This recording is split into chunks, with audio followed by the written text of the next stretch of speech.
तो जय हिंद साथियों। आज के हम लोग एंशिएंट हिस्ट्री के लेक्चर सीरीज में one of our most important topics जो कि इंडस वैली सिविलाइजेशन है उसको कवर करेंगे। जैसा कि अभी हम लोगों ने प्री हिस्ट्री तक हम लोग आए हैं।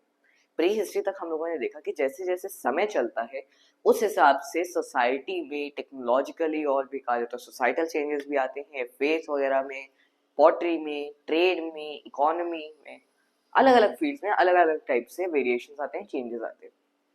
उसी तरीके से इंडस वैली सिविलाइजेशन जो कि कहते हैं कि पहला अर्बन फेज था इंडिया का इंडियन हिस्ट्री में, आज हम लोग उस टॉपिक को आज कवर करेंगे। तो इंडस वैली सिविलाइजेशन शॉर्ट में आईवीसी भी हम लोग कई बार कह देते हैं। इंडस वैली सिविलाइजेशन वाला जो एरिया है अगर आप उसको मैप में देखेंगे तो जैसा कि ये वेस्टर्न इंडिया, मतलब कहा जाए तो वेस्टर्न इंडिया, राजस्थान, हरियाणा और गुजरात वाला रीजन, और some what western Uttar Pradesh यानी आपका मेरठ वाला रीजन, जिसमें आ जाता है आपका आलमगीरपुर। नॉर्दर्न रीजन में शोटुगाई है आपका अफगानिस्तान में, और आपका मांडा जम्मू जेएनके में आपको मिल जाएगा, जम्मू कश्मीर में। साउथ में दाइमाबाद आपको महाराष्ट्र में मिलेगा, एमएच में। और आपको आपका सूद का गेंडोर जो है, सूद का जिंडोर भी कहते हैं, सूद का गेंडोर भी कहते हैं, ये आपको बलूचिस्तान पाकिस्तान में मिलेगा, जो कि वेस्टर्न मोस्ट साइड है। नॉर्दर्न मोस्ट है शोटुगाई मांडा, ईस्टर्न मोस्ट है आलमगीरपुर, और सदर्न मोस्ट है दाइमाबाद।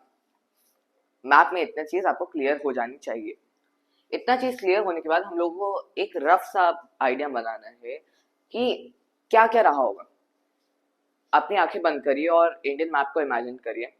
आप ऐसा सोचिए कि एक ट्रायंगुलर है, बिकॉज आप देखेंगे कि ये ऊपर से नीचे तक यहाँ पे आया है, और यहाँ से ये आपका गया हुआ है, ये यहाँ पे अगर आप रफ सा, क्योंकि एग्जैक्ट मैप तो है नहीं, तो अगर आप इसको ऐसे करके माने तो ये ऐसे करके कुछ ट्रायंगुलर बन रहा है, and that's the very point of it. एक थोड़ी सी ट्रायंगुलर शेप में आपको इसका मैप दिखेगा। और वैसे भी ये जब अपने हाईएस्ट पीक पॉइंट पे था, यानी जो मैच्योर हड़प्पन फेज, अब ये क्या है मैं आगे समझाऊंगा, लेकिन जब अपने पीक पे था तब कुछ ऐसा दिखता था वो। ठीक, अब बढ़ते हैं अपनी हिस्ट्री पे। इंडस वैली सिविलाइजेशन आज से लगभग 5000 साल पहले शुरू हुई होगी, बट सिंपल सी बात आती है घूम फिर के, पर आई कहां से, पता कैसे चला कि ऐसा कुछ है? तो कहानी शुरू होती है हम लोग की चार्ल्स मेसन से। चार्ल्स मेसन ने, जो आगे चल के आप देखें कि 1920s में जो साहनी जी ने आपके हड़प्पा साइट को डिस्कवर किया था, उसने एक्सकवेशंस किए थे, उसको सबसे पहले विजिट करने का काम आपके चार्ल्स मेसन साहब ने किया था 1826 में। ठीक, तो 1826 में ये जाते हैं आपके हड़प्पा में, और तब इनको कुछ आर्टिफैक्ट दिए जाते हैं, मिलते भी हैं, बट इन्होंने एज सच उतना ज्यादा ध्यान नहीं दिया, या फिर कहा जाता है इग्नोर कर दिया, मोर ऑफ इग्नोर कर दिया। आगे कहानी आती है अलेक्जेंडर बर्न्स की, जिन्होंने मेन तो सिंध में कैंपेन किया था, उनको सिंध के कैंपेन के लिए जाना जाता है, बर्न्स कैंपेन के लिए।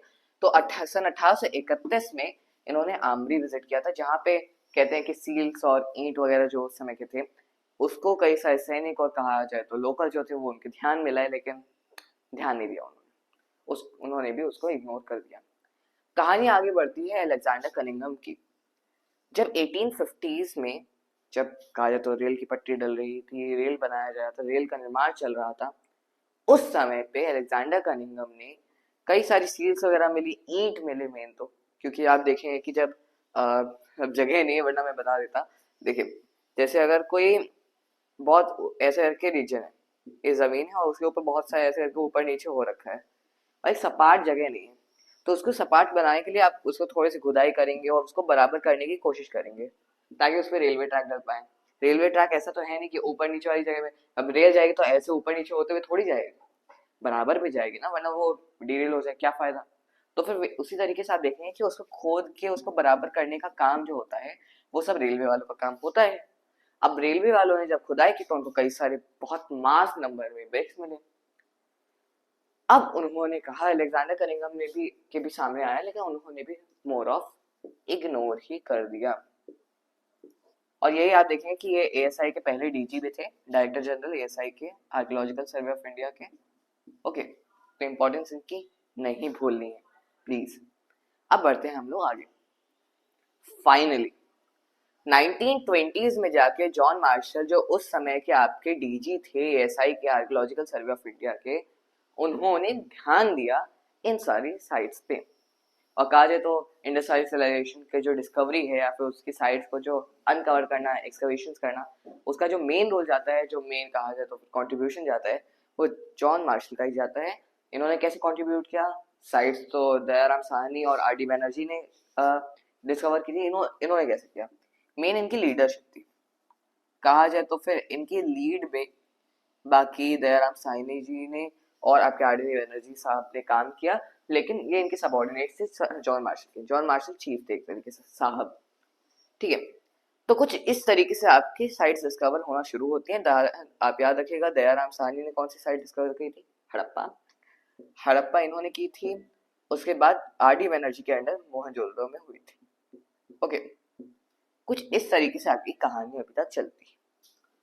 अब इन्होंने जैसे जैसे अनकवर करना शुरू किया, एक्सकवेशंस किए, तो इन्होंने देखा कि यार हम लोगों को तो जैसे होता नहीं, लेवल्स होते हैं। अब ऐसे इसी को मान लीजिए ये ऊबड़ खाबड़ जमीन है, तो इसमें कई सारे, जैसे ये ऊपर का कोई अभी रिसेंट की जमीन है, फिर उससे आज 500 साल पहले ये वाली जमीन होती होगी, तो ऐसे करके बहुत सारे फेज होते हैं, लेवल्स होते हैं, L1 L2 L3 करके कई सारे लेवल्स होते हैं, जिनके हिसाब से कई सारे सिविलाइजेशन को कहा जाता है अनकवर किया जाता है, एक्सकवेशन की जाती है। सेम वे इन्होंने जब एक जगह साइट मिली, फिर दूसरी जगह, फिर तीसरी जगह, तो ऐसे करके इन लोगों ने जब कलेक्शंस बनाने शुरू किए, तो इनको कई सारी साइट्स मिलना शुरू हुई। और बेसिकली इस वाले रीजन का ये जो मैप भी ड्रॉ किया है मैंने, हो सकता है कि ये ऐसे हो जाता, लेकिन हम लोगों को यहाँ पे साइट मिल गई, कोई यहाँ पे मिली, तो इस तरीके से ये पूरा एक ट्रायंगुलर शेप में मैप आता है, गुजरात से लेके महाराष्ट्र से लेके आज के उत्तर प्रदेश, अफगानिस्तान, जम्मू कश्मीर और बलूचिस्तान तक ये पूरा मैप जाता है आपका। समझ गए? कुछ ऐसी आपकी कहानी बीतेगी इंडस वैली सिविलाइजेशन की। ठीक है, आई होप अभी तक आपको ये चीज समझ में आ गई होगी। अब जाते हैं हम लोग इसकी टाइमलाइन पे। तो आप देखेंगे कि 3200 BCE से लेके 1300 BCE तक इसकी कहानी रहेगी। याद रखिएगा, इसको सी से कंफ्यूज नहीं करना है, BCE से। क्या 3200 CE तो अभी तक आई भी नहीं है, लेकिन तब भी तो 3200 BCE बिफोर कॉमन एरा से लेके 1300 BCE बिफोर कॉमन एरा तक रहता है, जिसमें भी हम लोगों ने जैसे प्री हिस्ट्री में डिविजन किया था अलग अलग टाइमलाइंस का, उसी तरीके से हम लोग इंडस्ट्रियल सिविलाइजेशन में भी अलग अलग फेजेस में डिवाइड करेंगे इसको। ओके, अब हम लोग जाते हैं अर्ली मेडिवल, या फिर कहा जाए तो अर्ली और मेच्योर फेज हो गया आपका, और फाइनली लेट फेज। तो ये तीन फेज आपको देखने को मिलेंगे, अर्ली, मेच्योर और लेट। ठीक है, अब बढ़ते हैं आगे। टाइमलाइन इसको नोट कर लीजिए, 3200 से लेकर 2600 तक रहेगा आपका अर्ली। मेच्योर जो रहेगा फेज आपका 2600 से लेकर 1900 तक रहेगा BCE, और लेट वाला जो फेज रहेगा आपका 1300 BCE तक रहेगा, 1900 से लेकर यहाँ तक। टाइमलाइन से क्या फायदा? बात तो सही है। अर्ली फेज में आपको एक चीज देखने को क्या मिलेगी कि यहाँ पे कोई एक तरीके से कहा जाता है एक इंटीग्रेशन नहीं है। आप जैसे इस मैप में देख रहे हैं कि एक पूरी सिविलाइजेशन, एक पूरा कल्चर हम लोग को एक तरह की भाषा हम लोग को समझ में आई, पर यहाँ पे क्या था, छोटे छोटे रूरल सेटअप्स थे। नोट करते जाइएगा, इसको नोट बनाते जाइएगा, इंपॉर्टेंट बात है ये रूरल सेटअप्स थे। कोई ऐसा ही था कि कोई इसका इंटीग्रेटेड वर्जन नहीं था कि एक तरीके से ये पूरी सिविलाइजेशन है, ये अलग अलग टुकड़ों में थी, फ्रैगमेंटेशन था यहाँ पे। तो कई सारी छोटे मोटे जगह थी, ऐसे करके जैसे कहते हैं ना कि कड़ियां नहीं बन रही, एक पॉइंट ये, एक पॉइंट ये, एक पॉइंट ये, एक पॉइंट ये, उसके बीच का कनेक्शन नहीं बन रहे। तो अलग अलग जगह, कोई ये जगह, तो ये जगह, तो ये जगह, तो हर जगह पे रूरल सेटअप्स आ रहे थे, पर ऐसा कोई बड़ा अर्बन एरिया नहीं था। अब जब मेच्योर फेज आता है तो धीमे धीमे करके इसका एक्सपेंशन होता है, और रूरल से लोग थोड़ा सा शहरी बेसिस पे आते हैं, और जो रूरल सेटअप्स थे अब ये होके कन्वर्ट हो जाते हैं अर्बन में। और पूनम दलाल दहिया मैम ने इसको बहुत अच्छे वर्ड्स में कहा है कि अर्ली फेज को हम लोग रीजनलाइजेशन पे भी कह सकते हैं, रीजन्स में अलग अलग बटा हुआ है, कोई एक स्पेसिफिक जगह नहीं है, रीजनलाइजेशन था ये, रीजनलाइजेशन फेज। उसके बाद आता है आपका मेच्योर फेज। अब मेच्योर फेज में क्या होगा, रीजनलाइजेशन की जगह अब इंटीग्रेशन आ जाएगा, जो टूटे हुए थे, फ्रैगमेंटेशन था, अब उनमें जुड़ाव बैठने लगेगा, साथ में आएंगे। तो मेच्योर फेज में आपका इंटीग्रेशन आएगा, और लेट फेज में आपका फाइनली कहा जाए तो फिर से फ्रैगमेंटेशन ही आ जाएगा। और फ्रैगमेंटेशन तो नहीं कह सकते, लेकिन एक तरीके से कहा जा सकता है कि अर्बन में ही डिक्लाइन पे आ गए। ओके, तो आई होप अभी तक की कहानी आपको समझ में आ रही है कि जहां तक हम लोग का रहा है। ओके, तो कुछ इसका ऐसे करके हम लोग का टाइमलाइन ऐसे चलेगा कैसे इसका डिस्कवरी हुआ, टाइमलाइन क्या है, क्यों डिवाइड करें, कैसे डिवाइड करें, हम लोगों का ये वाला पार्ट कवर हो गया है। अब हम लोग आगे वाले अपना जो पार्ट होगा लेक्चर का, उसमें हम लोग सोसाइटी को डिस्कस करेंगे और टाउन प्लानिंग को, कि जो अलग अलग साइड्स, जैसे मोहनजोदड़ो में हम लोग को एक बहुत अच्छी, जैसे जो टाउन है, अगर ये शहर है तो इसमें एक थोड़ा सा ऊपर वाले हिस्से में थोड़ा सा ऊंचाई पे जो हिस्सा होगा वो सिटाडेल कहा जाएगा, सिटाडेल। और जो लोअर वाला हिस्सा होगा यहाँ पे कॉमन जनता रहती होगी, तो आप इसको lower section of the district कह सकते हैं। ठीक है, तो इस तरीके से आपको थोड़ा सा इनकी इंपॉर्टेंस में भी आपको एक चीज समझ में आएगी कि किस तरीके से जितना ऊपर या फिर जितनी आइसोलेटेड जगह होगी उतना ज्यादा उनके पास कहा जाए तो अमीरी होगी या फिर पावर होगी, और जितना ज्यादा बस्ती टाइप का एरिया आएगा उस सारे एरिया में आपको lower section of the society देखने को मिलेगा या फिर common section of the society. अब जो इसका ड्रेनेज सिस्टम है, जो घरों का सिस्टम है, कि सिंगल फ्लोर के नहीं होते थे, मतलब 2 स्टोरी बिल्डिंग्स होती है और या फिर उससे भी ज्यादा की हो सकती थी। मेन जो बेस बनता था वो पूरा ब्रिक का बनता था, उसके ऊपर जो फ्लोर्स वगैरह बनते थे ऊपर की स्टोरीज की, वो सब लकड़ी से बनते थे। उसको हम लोग आगे कवर करेंगे, लेकिन अभी तक की आपको आई होप ये वाली कहानी समझ में आ गई होगी, मैथ समझ में आ गया होगा। एक फाइनल चीज सुन लीजिए, उसके बाद हम लोग आगे बढ़ेंगे। इंडस वैली सिविलाइजेशन के टाइम पे 2 और सिविलाइजेशन थी, या फिर कहा जाए तो 3 या फिर 4 सिविलाइजेशन। एक तो पर्शिया में छोटी मोटी सिविलाइजेशन थी, सिविलाइजेशन भी नहीं कह सकते, पर्शिया में छोटे मोटे कहा जाए तो लोग थे या फिर छोटी मोटी सेटलमेंट्स थी जहाँ पे इनका ट्रेड होता था। तो पर्शियन ट्रेडर्स थे यहाँ पे। मेसोपोटामिया में जो टिग्रिस और यूफ्रेट्स रिवर के किनारे पे था, तो ऐसे करके आप देखिए कि मेसोपोटामियन सिविलाइजेशन में भी इसका नाम हम लोग को देखने को मिलेगा। बहरीन का इवन शिप वगैरह के थ्रू भी आपका ट्रेड होगा और लैंड के थ्रू तो होगा ही होगा। इसी के साथ यहाँ पे नाइल नदी के किनारे आपको देखने को मिलेगा आपकी इजिप्शियन सिविलाइजेशन। अब यहाँ पे जगह नहीं है बोर्ड पे, तो फिर मैं एक शॉर्ट में समझा देता हूँ कि नदी के किनारे क्या इंपॉर्टेंस होती है, नदी की एक शहर के लिए या फिर एक सिविलाइजेशन के लिए या फिर एक सेटलमेंट के लिए क्या इंपॉर्टेंस होती है। तो देखिए, जैसे शहर, अब उस शहर में आपके जैसे आज के समय तो पूरा वाटर ट्रीटमेंट प्लांट्स होते हैं, पूरा का पूरा आपका जो सर्कुलेशन होता है वाटर का, वो सारी की सारी मैनेजमेंट की चीजें हैं, जल व्यवस्था है आपकी, वाटर मैनेजमेंट का सिस्टम से पूरा। उस समय पे ऐसा नहीं होता था। उस समय पे दिक्कत ये थी कि आपका जैसे एक कुआं है या फिर कैनाल से, उस समय ये सब होता था। कैनाल से खैर आज भी है, लेकिन उस समय कैनाल्स और कुओं का होना बहुत बड़ी बात होती थी। और अगर कोई शहर नदी के किनारे है तो आप देखेंगे कि उसको पानी के कोई भी ड्रॉट नहीं पड़ेगा, एग्रीकल्चर भी वो सस्टेन कर लेगी, वो जो जगह होगी एग्रीकल्चर सस्टेन कर लेगा, ड्रिंकिंग प्रॉब्लम्स नहीं होंगी और ड्रॉट भी नहीं पड़ेगा, मोस्ट प्रोबेबली यही चीज है। तो इस वजह से नदी के किनारे जो सिविलाइजेशन है वो बहुत दिखेंगे। टिग्रिस यूफ्रेट्स का जो प्लेन्स वाला इलाका है, वहां पे आपकी खेती बाड़ी जो है वो भी अच्छे से हो जाती है। इस वजह से आप देखेंगे जैसे नाइल नदी के किनारे इजिप्शियन सिविलाइजेशन है, मेसोपोटामियन सिविलाइजेशन यूफ्रेट्स और टिग्रिस रिवर के किनारे है, वैसे इंडस वैली सिविलाइजेशन तो उसको आप कहना उतना अच्छा होगा नहीं, बिकॉज स्टार्टिंग में जो हम लोग को साइट्स मिल रही थी वो इंडस के प्लेन्स में मिल रही थी, इंडस नदी के आसपास वाले रीजन में। पर आगे जैसे टाइम चलता है तो उस समय में हम लोग देखेंगे कि इवन दाइमाबाद, जहाँ पे इंडस नदी का कुछ लेना देना भी नहीं है, वहां भी हम लोग को दिखेगा, और आलमगीरपुर उत्तर प्रदेश तक भी हम लोग को देखने को मिलेगा। इस वजह से हम लोग ये भी कह सकते हैं कि इसका जो हड़प्पन सिविलाइजेशन कहते भी हैं, वो इसकी पहली साइट ढूंढी गई थी या फिर पाई गई थी, इस वजह से इसको हड़प्पन सिविलाइजेशन कहना मोर अप्रोप्रिएट होगा। आईवीसी हम लोग उतना ज्यादा कहते नहीं है या फिर कहा जाए तो फिर उतना ज्यादा कॉल नहीं करते हैं, जस्ट बिकॉज कि यहाँ पे इंडस नदी तो खैर आ रही है, पर दिक्कत ये है कि सारी की सारी साइट्स इंडस नदी के या फिर इंडस प्लेन्स पे नहीं है। And that is also the reason why कि इसको हड़प्पन सिविलाइजेशन के नाम से भी जाना जाता है।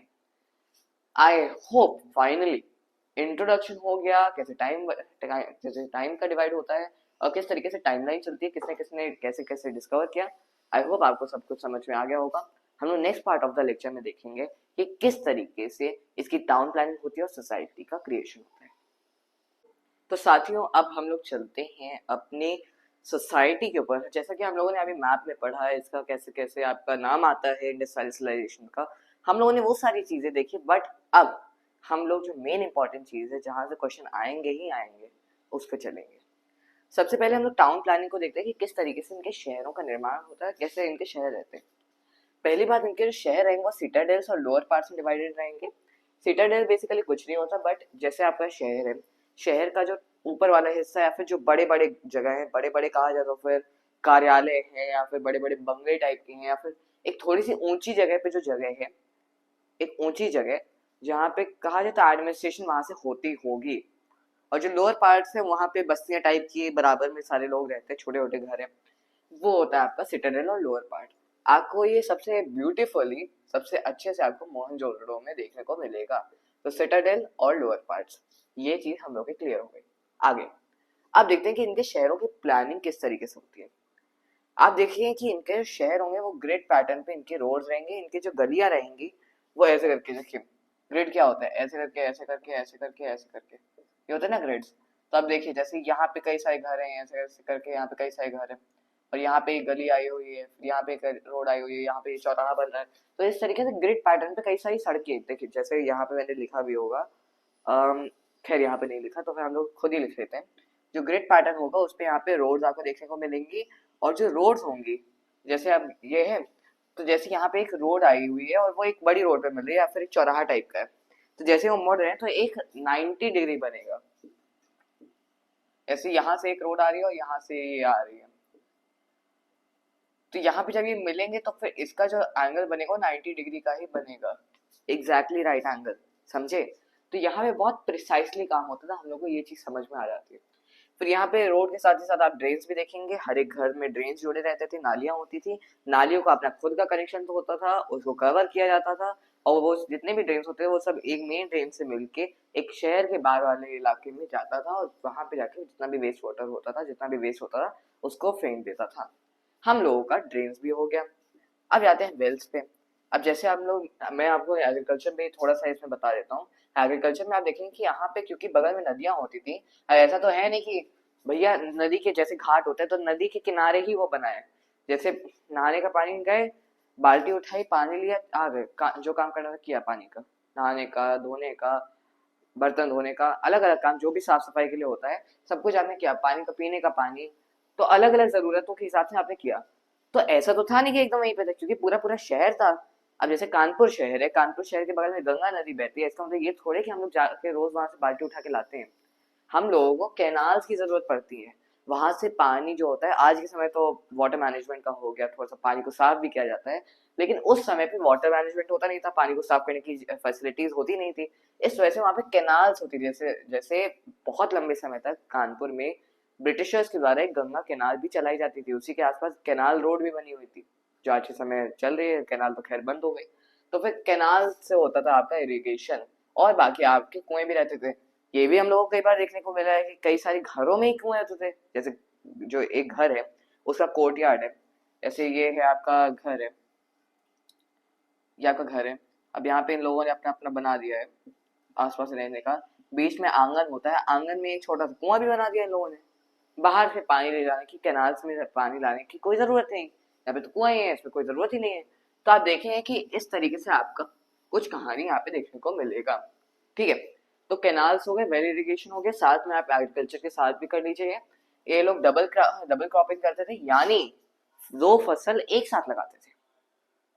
अब लोग कहें कि ये, अब जैसे जो किसान वगैरह से जुड़े हुए हैं, एग्रीकल्चर के लोगों ने पढ़ाई की, तो वो लोग तो समझ गए होंगे कि ऐसा क्यों होता है, कि थोड़ा सा इंश्योर्ड रहे कि अगर एक फसल जो है अगर वो खराब होती है तो दूसरी फसल हम लोग को इंश्योर कर देगी, हम लोगों को कोई कहा जाए तो प्रॉब्लम नहीं आएगी, इकोनॉमिक प्रॉब्लम्स नहीं आएंगी। तो इस वजह से ये लोग डबल क्रॉपिंग भी करते थे इंश्योरेंस के लिए, ये ताकि ये लोग इंश्योर्ड रहे कि हमें कोई दिक्कत नहीं आएगी, ठीक है, इंश्योरेंस के लिए। फिर आ जाते हैं हम लोग के हल, प्लोज। जो हम लोग को प्लोज दिखेंगे इसमें, जैसे जो काली बंगन में हम लोग को हल की जगह जो फील्ड्स है वही प्लॉट फील्ड्स मिली है हम लोग को काली बंगन में, बाकी हल भी हम लोग को अलग अलग साइड से देखने को मिले हैं, जैसे मोहनजोदड़ो और हड़प्पा जैसी साइड हो गई, हड़प्पा में तो खैर नहीं मिला, लेकिन प्लॉट जो हो गया आपको प्लॉट फील्ड्स आपको दिखेंगे काली बंगन में, मोहनजोदड़ो में आपको हल ही मिल जा रहे हैं। खैर बाकी आप देखेंगे कि इनमें जो घर दिखेंगे उनमें थोड़े से टाइल्ड बाथरूम भी होते हैं, ओके, टाइल्ड बाथरूम भी आपको देखने को मिलेंगे। तो हम लोगों ने इनका ग्रिड पैटर्न समझ लिया, बाथरूम भी समझ लिया, जितना भी इन लोग का घर का क्या था। अब जो इनके घर होते थे वो 2 स्टोरी या फिर उससे ज्यादा भी हो सकते थे। अब लोग कहेंगे उस समय 2 स्टोरी कैसे कैसे कैसे कैसे करते होंगे वो लोग।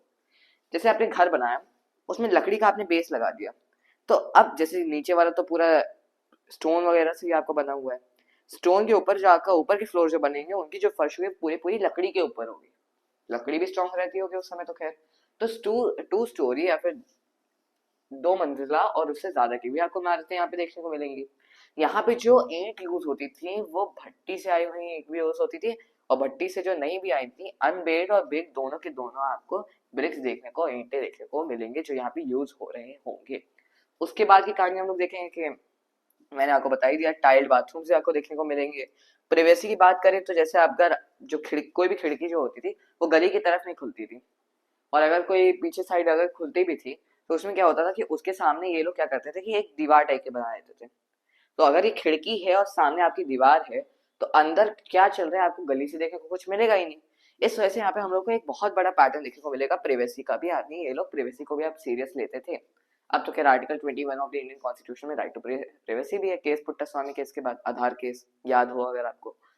उसके बाद अगर हम लोग आगे चलेंगे तो हम लोग एक और देखने को मिलेगा कि ऐसा जो है इस शहर के कोई लोकल लोग तो कर नहीं सकते, एक बहुत बड़ी सिविक अथॉरिटी इसमें यूज होती होगी। और पक्का ये तो हम लोग 100% श्योर है कि कोई ना कोई सिविक अथॉरिटी तो होती ही होती होगी।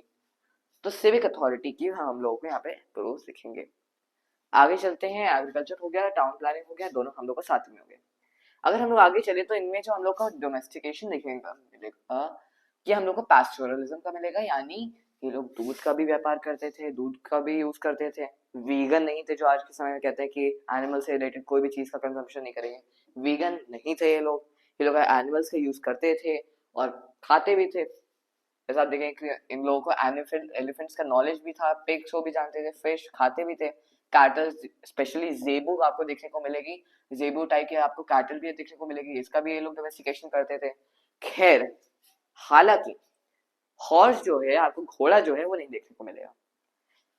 वैसे तो हम लोग आप देखेंगे कि पहले सुरकोटदा में हम लोग को घोड़े के बोन्स देखने को मिले थे, रिमेन्स देखने को मिले थे। बट आगे चल के वही चीज हुई कि वही चीज डिसाइड हुई क्योंकि यूपीएससी ने भी नहीं माना कि हॉर्स के रिमेन्स माने, और क्योंकि यूपीएससी रिकॉग्नाइज नहीं करता है हॉर्स के रिमेन्स, हम भी नहीं करेंगे। तो सिंपल सी बात है कि हॉर्स को अभी हम लोग कंसिडर नहीं करेंगे।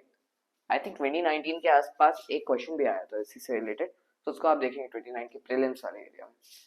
और आपको राइनोस के भी इसमें प्रूफ देखने को मिलेंगे। आपका डोमेस्टिकेशन भी हो गया, एग्रीकल्चर भी हो गया, टाउन प्लानिंग भी हो गया। अब हम लोग आगे बढ़ेंगे पॉटरी में। इसमें भट्टी से आई हुई पॉटरी भी होती थी, वेल फायर्ड होती थी, कच्ची नहीं थी, पक्की थी। उसके अलावा आपको ब्लैक और रेड वेयर पॉटरी भी दिखेगी, पेंटिंग्स और उसमें ऊपर पैटर्न्स भी बने हुए थे वो भी देखने को मिलेगा।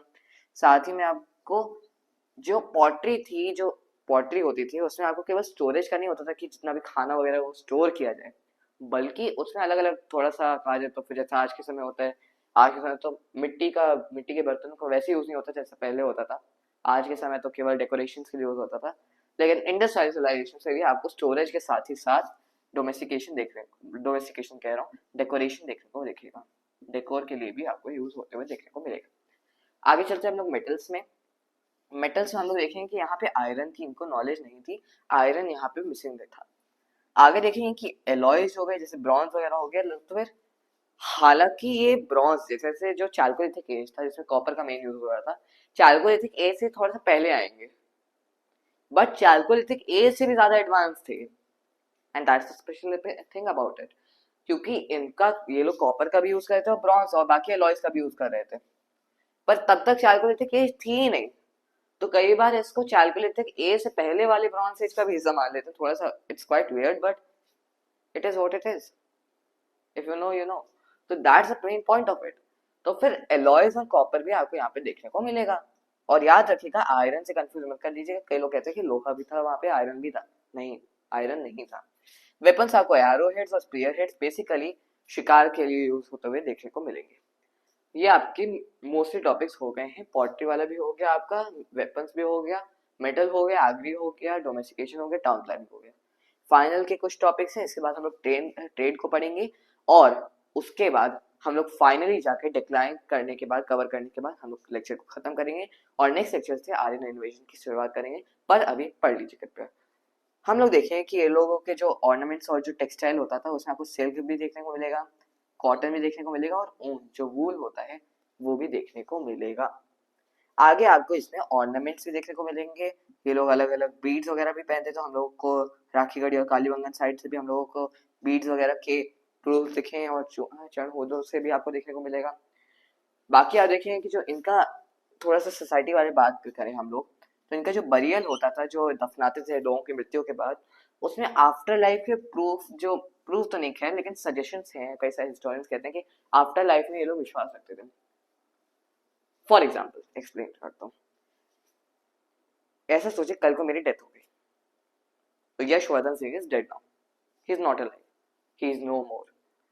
इसके बाद होता क्या है कि जैसे अगर मेरी डेथ हुई, तो जैसे मेरी कोई फेवरेट किताबें होंगी, खैर किताबें तो यहाँ पे थी नहीं, लेकिन तब भी तो जैसे कोई मेरी फेवरेट किताबें थी, मेरे कोई फेवरेट चेयर थी, टेबल थी, या फिर मेरा कोई पालतू कुत्ता था, उसका नाम शेरू था, तो फिर जो भी था, एक हाइपोथेटिकल सिचुएशन बनाते हैं, तो जो जो चीजें मुझे पसंद थी या फिर मुझे अच्छी लगती थी, उनको मेरे साथ दफना दिया जाएगा।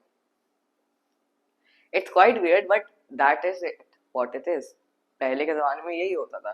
तो उस समय उनको क्या होता था कि वो लोगों की क्या सोचती कि जैसे हम लोग, अगर मेरी डेथ हो जाएगी तो आगे चल के वो मेरा साथ देंगे, और मुझे आफ्टर लाइफ जो बाहर की दुनिया होगी, उनके टाइम में तो स्वर्ग होता नहीं होगा, लेकिन जो भी उनकी मैथोलॉजी होगी उस हिसाब से उनको वहां पे सहायता मिलेगी, प्रसन्नता होगी, और थोड़ा सा कहा जाए तो सेटिस्फैक्शन भी मिलेगा।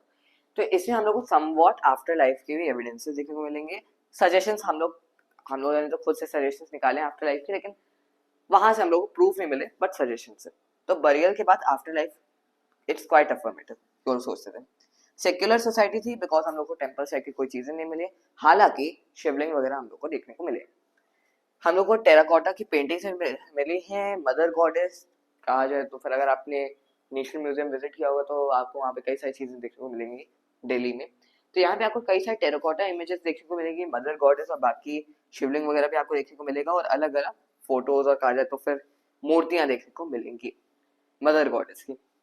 आगे चल के आप देखेंगे कि इनकी जो फायर ऑल्टर्स हैं, फायर ऑल्टर्स भी हम लोग को रिलीजन की तरफ पॉइंट आउट करते हैं। कालीबंगन और लोथल में हम लोग को मेन फायर ऑल्टर्स देखने को मिलेंगे। फाइनली लैंग्वेजेस की अगर हम लोग बात करें, जैसे आज के समय में जो उर्दू होती है वो राइट से लेफ्ट लिखी जाती है, कि अगर मैंने यहाँ से लिखना शुरू किया है तो जो भी, खैर उर्दू लिखनी नहीं आती, तो अगर मैंने लिखा तो मैं इधर से लिख रहा हूँ। अब हम लोग क्या करते हैं हिंदी में या फिर कहा जाए तो इंग्लिश में, तो जैसे अगर मैंने लिखा कि यश, तो मैंने लेफ्ट से शुरू किया, फिर राइट की ओर मैं लिखते लिखते जा रहा हूँ। तो लेफ्ट से शुरू किया ऐसे करके YASH। उसमें क्या होता है, उर्दू और अरबिक में भी यही होता है, उसमें राइट से शुरुआत होगी, इवन हिब्रू में भी राइट से, इवन अरमेक में भी, जितनी भी लैंग्वेज है छोड़िए उसको, तो राइट से ये लोग शुरू करेंगे, राइट से लिखना है। जैसे राइट से YASH, तो यहाँ पे उल्टा चलता है, ठीक है। तो यहाँ हम लोग लेफ्ट से राइट करते हैं, वो लोग राइट से लेफ्ट करते थे। तो हड़प्पन सिविलाइजेशन में भी आपको ये चीज देखने को मिलेगी। साथ ही साथ पिक्टोग्राफिक लैंग्वेज के भी आपको प्रूफ मिलेंगे। पिक्टोग्राफिक जैसे 2 मिनट के लिए आप इसको साइड कर दीजिए, दिमाग में रखिए, लेकिन अभी इसको साइड रखिए।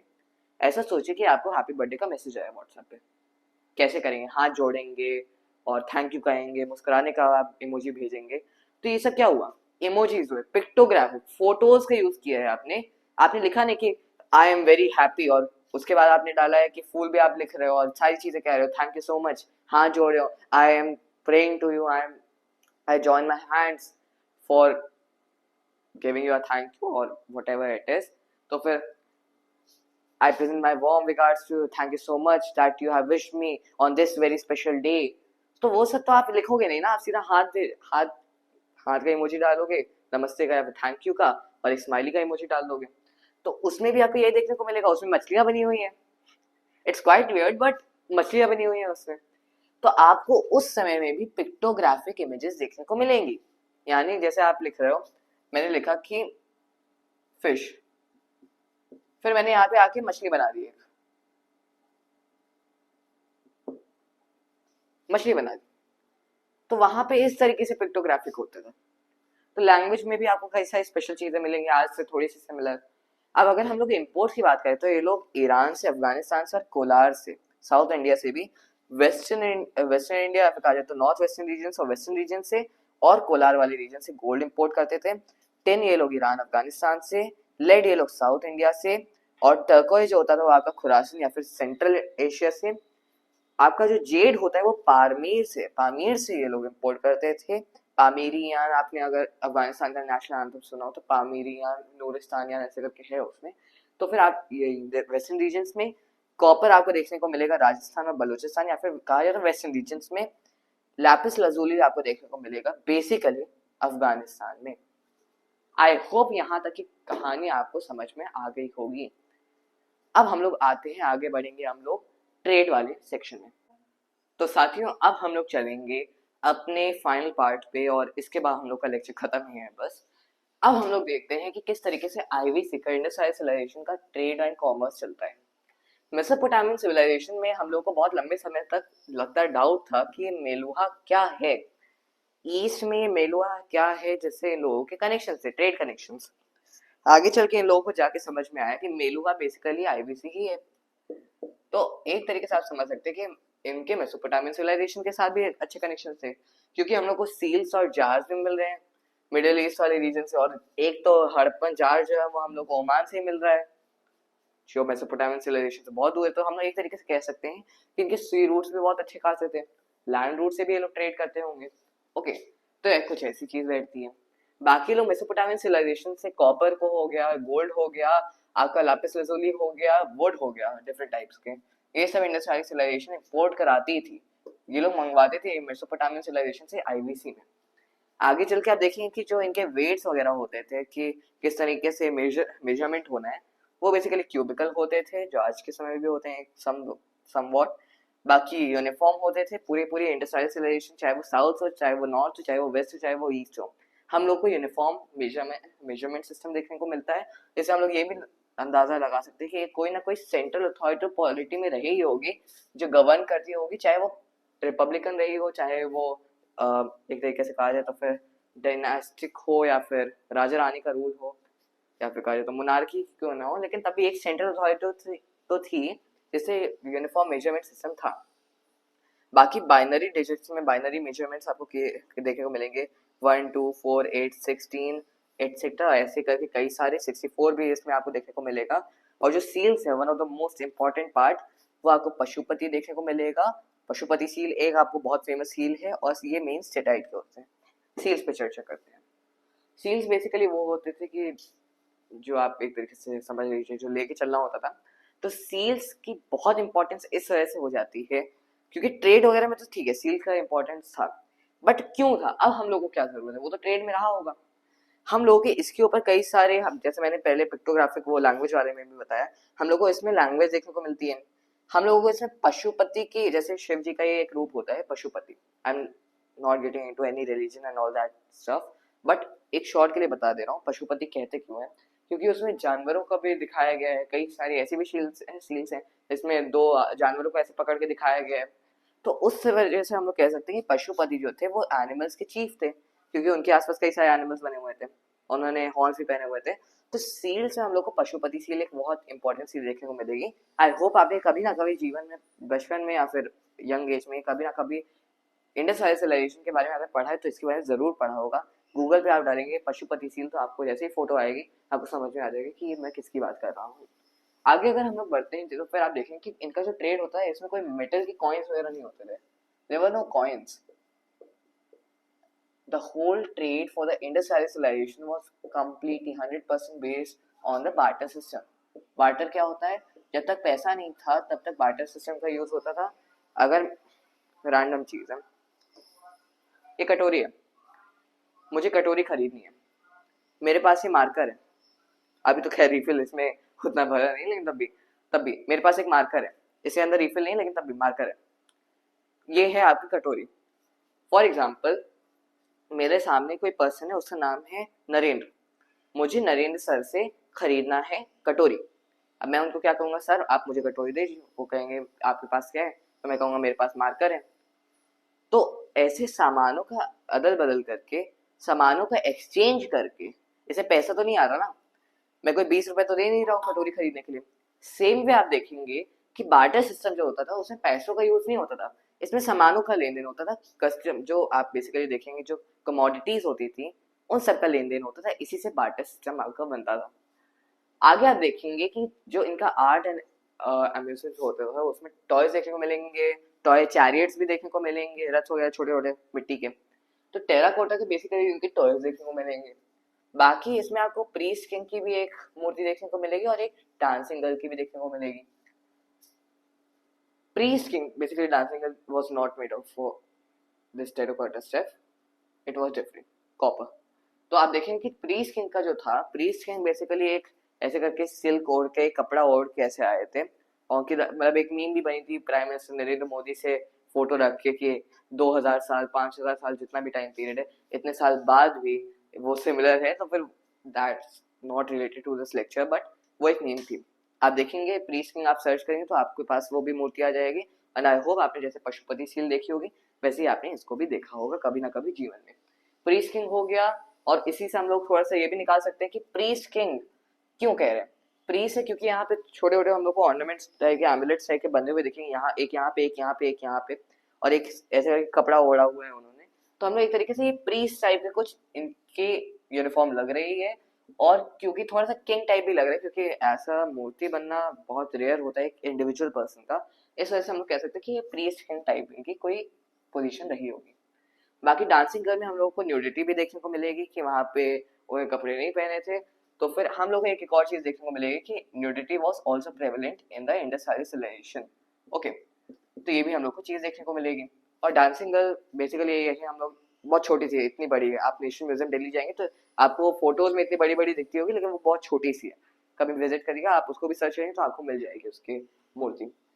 उसके बाद अगर हम लोग आगे चलते हैं तो इसके जो कंटेम्पररी सिविलाइजेशन थी वो नियोलिथिक सिविलाइजेशन से गांजेस पे, गांजेस प्लेन्स, कानपुर वाला दोआब वाला रीजन, और चालकोलिथिक जो सिविलाइजेशन थी वो साउथ इंडिया में आपको देखने को मिलेंगी। फाइनली हम लोग इंडस वैली सिविलाइजेशन के लेक्चर को खत्म करेंगे, किस तरीके से उसका डिक्लाइन होता है और अलग अलग थियरीज क्या है। पहला है Aryan invasion, flood, natural calamities, river का जो कोर्स है वो चेंज होना, लो रेनफॉल, ड्रॉट या फिर एरिड वाटर, और उसके बाद फाइनली अर्थक्वेक। अगर आप आर्यन इन्वेजन को छोड़ दें और बाकी सबको देखें तो इसमें आपको एक चीज तो देखने को मिलेगी कि ये सारी के सारी कुछ ना कुछ नेचुरल चीजों की बात कर रहे हैं। आर्यन इन्वेजन को मैं गलत पर्सनली भी क्या हिस्टोरियंस भी इसको गलत ही मानते हैं, एंड द रीजन इज कि आप ये कह रहे हो कि एक, क्योंकि कई सारे इंस्क्रिप्शन से हम लोग को, आई होप कि टर्की में एक इंस्क्रिप्शन हम लोग को देखने को मिला था जिसमें आर्यन इन्वेजन की या फिर इंद्रदेव की बात की जा रही थी जिन्होंने कॉन्कर किया था। तो खैर अभी तो आर्यन इन्वेजन थियोरी को इतना ज्यादा मानते नहीं है इंडस वैली सिविलाइजेशन में, तो इसको तो हम लोग अभी साइड में रख देते हैं। बाकी मेन हम लोग की ये रीजन है कि फ्लड आया हो सकता है, नेचुरल कैलामिटीज भी हो सकती है कि किस तरीके से इंडस वैली सिविलाइजेशन, इतनी अर्बन सिविलाइजेशन खत्म हो गई। फिर हो सकता है कि जो रिवर का जो पूरा कोर्स आ रहा है, जिस तरीके से रिवर नदी चलते हुए आ रही है गग्गर आकरा, वो जो नदी है पूरा रीजन, उसका ही नदी का कोर्स चेंज हो गया हो, तो लोगों के पास पानी कहाँ से आएगा, ये भी एक हो सकता है। कम बारिश होना, पानी ना हो, ये भी हो सकता है कि पानी में का लेवल जो है वो कम हो गया हो, ड्रॉट आ गया हो, पानी ना बचा हो। वैसे ही ड्रॉट और एडिड वाटर, खारा पानी आ रहा हो, सेम चीज है। अर्थक्वेक वो थोड़ी सी ज्यादा एक्सेसिव हो जाएगी, तो इसको भी हम लोग साइड में रख देते हैं। तो मेन तो हम लोग के पास यही एक दो तीन चार पांच, ये पांच थियरीज हैं। अर्थक्वेक को भी इंक्लूड कर भी सकते हैं, नहीं भी कर सकते हैं, वो आपकी इच्छा है, लेकिन अर्थक्वेक को हम लोग उतना मानते हैं कि इतनी बड़ी सिविलाइजेशन केवल एक अर्थक्वेक से नहीं डिस्ट्रॉय हो सकती। ओके, तो इन 5 पॉइंट्स को आप दिमाग में रखिए, हिस्टोरियंस को याद रखने की कोई जरूरत नहीं कि किस हिस्टोरियन ने क्या कहा। अगर आप अपने ऑप्शन की तैयारी नहीं करें, जीएस में आपको याद रखने की जरूरत नहीं, पढ़ लीजिए, दिमाग में रखिए, हो सकता है यूपीएससी का कोई एक्सपेक्टेड नहीं कि वो अनएक्सपेक्टेड क्वेश्चंस के लिए जाना जाता है हर साल, तो हर साल कुछ ना कुछ नया होता है, तो अनएक्सपेक्टेडली अगर कभी ये आ जाए कि कौन से हिस्टोरियन ने फ्लड की बात की थी, फ्लड थियरी प्रपोज की थी इंडस वैली सिविलाइजेशन के डिक्लाइन में, नाम डाल दे के आर कैनेडी का, वत्स का, और आपके जो डेल साहब थे, स्टाइन हो गए जो जर्मन ओरिजिन के हिस्टोरियन थे, तो आपको याद रखना है इन सब में से एसआर आप भी होंगे, मैके भी होंगे, तो इन सब नाम को आपको ढूंढना है और दिमाग में रखना है कि किसने क्या कहा। सिंपल सा साइड में एक साइड नोट बना लीजिए कि इसको याद रखना है। बाकी ये चीज है आपकी Indus valley civilisation. That is all for today. अब हम लोग मिलेंगे नेक्स्ट लेक्चर में। अगले लेक्चर से हम लोग आर्यन इन्वेजन, हम लोग की वैदिक एज की शुरुआत होगी, बहुत इंटरेस्टिंग होने जा रहा है। अब इंटरेस्टिंग पार्ट शुरू हुआ है हम लोगों की हिस्ट्री का। इंडस वैली सिविलाइजेशन में एज सच हम लोग को केवल साइट्स याद रखनी है, वही मेरे लास्ट लेक्चर में भी मैंने जैसे बात की थी, साइट्स जो है उनमें क्या क्या चीजें मिली, सारी के सारे काम याद रखना आपका है, मैं उनको आपको प्रोवाइड कर दूंगा, लेकिन अगर आप पढ़ेंगे नहीं, अपनी साइड से छानेंगे नहीं क्या पढ़ना है क्या नहीं पढ़ना, सो कोई फायदा नहीं होगा। तो मैंने आपको जितना भी थीमेटिक अंडरस्टैंडिंग है वो दे दी है, आप बस किस साइड में क्या क्या चीज़ें मिली हैं, क्या हम लोग को नए नए ऑब्जर्वेशन देखने को मिल रहे हैं, सजेशंस क्या है और क्या एविडेंसेस मिले हैं, वो सब आपका काम है। आपको फिर कौन कौन सी जगह से क्या क्या चीज़ें मिली हैं, टॉय चैरिट कहाँ मिले हैं, डांसिंग गर्ल, प्री स्किन, ये सब मैं आपको बता दूंगा, लेकिन फिर कोई फायदा नहीं होगा जैसा कि मैंने आपको बताया। तो आप खुद सर्च करिए, ढूंढिए, निकालिए और कहा जाए तो आत्मनिर्भर भी बनिए। Thank you so much. जय हिंद। मिलेंगे नेक्स्ट लेक्चर में वैदिक सिविलाइजेशन के साथ और आर्यन इन्वेजन के साथ। Thank you so much. जय हिंद।